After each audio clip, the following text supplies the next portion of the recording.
On April 1st, 1796, a small group of 12 settlers known as the Thompson Party landed their flatboat on the banks of the Great Miami River. They founded a city named for Jonathan Dayton, a Revolutionary War captain whose vision for this land would one day change the world. The opening of the Dayton-Cincinnati Canal in 1827 transformed the frontier post into a trade hub, fueled by the water that gave the city life. By 1890, Dayton held more patents per capita than any other city in America, a testament to a unique culture of relentless mechanical curiosity. At the heart of this innovation were two brothers, Wilbur and Orville Wright, who began their journey in a modest printing shop on West 3rd Street. They moved into the bicycle trade, but their mechanical genius was already looking beyond the safety bicycle toward the sky. Their bicycles were more than machines. They were experiments in balance, weight, and the very principles of three-axis control. In the fall of 1901, the brothers built a wind tunnel in their Dayton shop, correcting the world's flawed aerodynamic data through rigorous science. Using bicycle spokes and hacksaw blades, they measured the lift of over 200 wing shapes, unlocking the secrets of flight. Their work culminated in 1903. With a machine built entirely in Dayton, they achieved humanity's oldest dream, powered, controlled flight. But it was the 1905 Flyer 3 that proved aviation was practical, capable of banking and turning over the Dayton-Huffman Prairie. While the Wrights mastered the air, John Henry Patterson was already master of the earth below, building a global empire. In 1884, Patterson founded the National Cash Register Company, turning a simple mechanical device into a global necessity. His machines revolutionized retail, preventing theft and streamlining the world's accounting through Dayton-made precision. Patterson didn't just sell machines. He invented the sales script and the standardized training manual, changing global commerce forever. He established Sugar Camp, the world's first professional sales school, where the art of the deal was taught through rigorous discipline. His star pupil, Thomas J. Watson, would take the discipline he learned in Dayton to build another giant, IBM. The culture of standardized corporate excellence, from the white shirts to the Think slogan, was born in the heart of Dayton. Patterson was a mentor to the city's great minds, including Delco founder Charles Kettering and future NCR CEO Edward Deeds. Together, they invented the electric self-starter, eliminating the dangerous hand crank and revolutionizing the automotive world. Dayton had become a city where aviation, commerce, and engineering merged into a single, unstoppable force of innovation. But in March 1913, the rivers that built the city turned against it. The Great Flood submerged Dayton under 20 feet of water.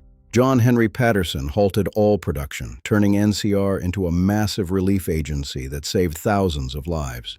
The Wright brothers personally felt the blow, as their home and bike shop were flooded, damaging years of aeronautical records. From the devastation rose the Miami Conservancy District, the first regional flood control project in the nation's history. Edward Deeds founded Carillon Park to ensure that the city's stories of resilience and innovation would never be forgotten. In World War II, Dayton's precision turned to code-breaking. NCR Building 26 was the secret weapon that cracked the Enigma code. The victory was won through the same mechanical excellence Patterson had pioneered decades earlier. As the industrial era matured, a new heartbeat emerged at the University of Dayton through the power of sport.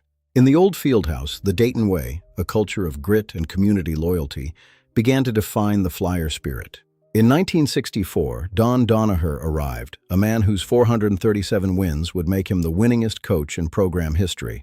He embodied the city's blue-collar work ethic, demanding a tenacity that neutralized even the most athletic opponents. In 1967, the Flyers reached the national championship game, finishing as runners-up and uniting the entire city. A year later, they secured the prestigious NIT title, cementing Dayton as a national basketball powerhouse. In December 1969, the arena opened its doors, a home built for the most passionate fans in college basketball. UD Arena has hosted more tournament games than any other venue, becoming the permanent home of the First Four. The Paxson dynasty began with Jim Sr., a standout who played for Tom Blackburn and bridged generations of greatness. Jim Jr. became a three-time team MVP, a star who carried the city's hopes all the way to the NBA. And John Paxson, a Dayton legend who won 3 titles alongside Michael Jordan, hitting the series clincher in 1993. By 1979, these threads of innovation and athletic pride had made Dayton the industrial pulse of the heartland. NCR remained the cornerstone, its mechanical roots grounding the city's sense of self for over a century. But as the 80s arrived, the world shifted toward a digital future that would reshape every global transaction. Dayton's industrial identity began to transform, moving from the mechanical roots of the past toward a digital future. In 1991, a multi-billion-dollar hostile takeover by AT&T shook the city, marking an era of corporate uncertainty. For the first time, the future of Dayton's most iconic institution felt uncertain in the city it called home. While industry wavered, the University of Dayton emerged as a steady anchor under visionary leadership. The university began a strategic transformation, acquiring footprints left behind by industrial giants to build a research power. The greatest blow came in 2009, when NCR announced it was leaving its home of 125 years. It was a moment of profound loss, leaving a hole in the skyline and the city's civic spirit. But Dayton is a city of resilience. UD strategically acquired the former industrial lands to breathe new life into them. They transformed the former headquarters into a center for discovery, doubling their campus and their impact.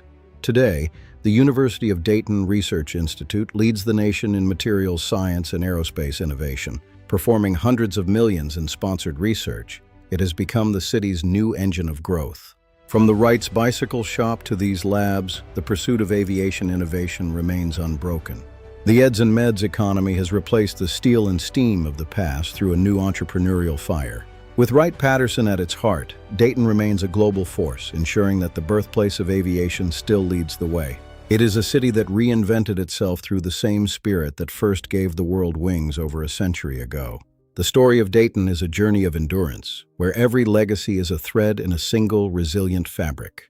A city defined not by what was lost, but by the loyalty of its people and the spirit that refuses to stay down.